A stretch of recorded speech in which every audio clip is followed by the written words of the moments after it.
final size. choking. Meron pang bandaging. Infant choking. Infant choking. Infant choking, ano ang mga signs that an infant is choking?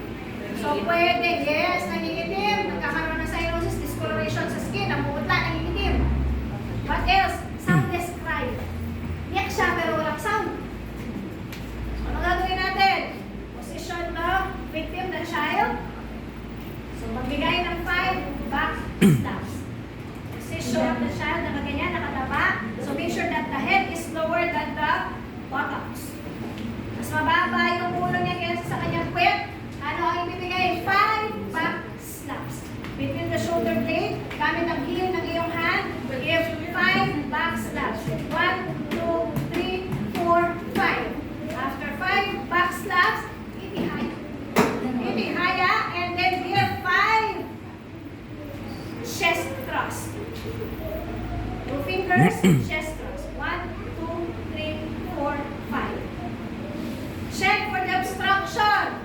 If the obstruction can be seen, malapit na lang sa kanyang, dito sa exit ng kanyang bibig, remove by finger swing.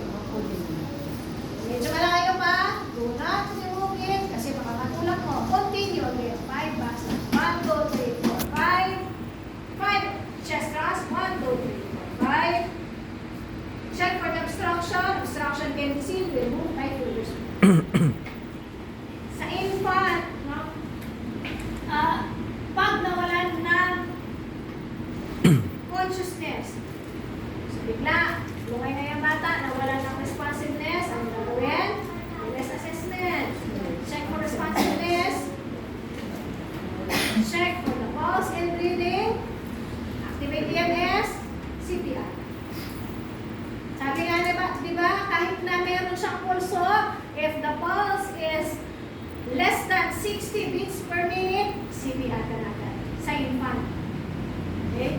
So after 5 cycles, humingi na ang infant, may pulso na, anong gagawin? Dalhin pa rin sa ospital. Pag sa infant, gano'n. Dahil pag siya ay nawala ng consciousness,